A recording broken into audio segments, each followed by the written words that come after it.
Hi friends, welcome to Mom's kitchen. ఈ వీడియోలో అదిరిపోయే కొరమేను చేపల పులుసు ఎలా చేయాలో చూద్దాం. బిగినర్స్ కూడా ఈజీగా చేసుకోవచ్చు. చాలా సింపుల్గా అండ్ టేస్టీగా ఉంటుంది ఈ రెసిపీ. వీడియోని ఎండ్ వరకు చూడండి.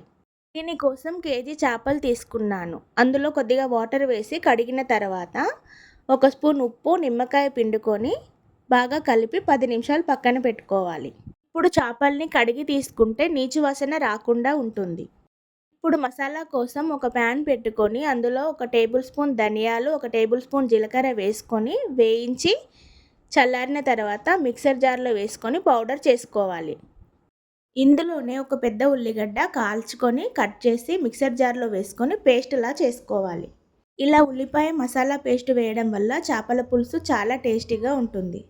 స్టవ్ ఆన్ చేసుకొని ప్యాన్ పెట్టుకొని ప్యాన్ హీట్ అయిన తర్వాత 2 టేబుల్ స్పూన్ల ఆయిల్ వేసుకొని ఉల్లిపాయ, పచ్చిమిర్చి, కరివేపాకు వేసుకొని వేయించుకోవాలి.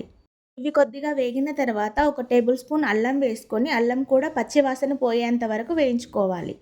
ఇందులోనే కొద్దిగా పసుపు, ముందుగా చేసి పెట్టుకున్న ఆనియన్ మసాలా పేస్ట్ని కూడా వేసుకొని ఫ్రై చేసుకోవాలి. ఆయిల్ పైకి తేలిన తర్వాత ఇందులో 2 టేబుల్ స్పూన్ల కారం, 1 స్పూన్ ఉప్పు వేసుకొని కలుపుకోవాలి. మసాలా అంతా ఫ్రై అయిన తర్వాత ముందు కడిగి పెట్టుకున్న చేపలు వేసుకొని ఒకసారి కలుపుకొని ఒక 5 నిమిషాలు మూత పెట్టి ఉడికించుకోవాలి.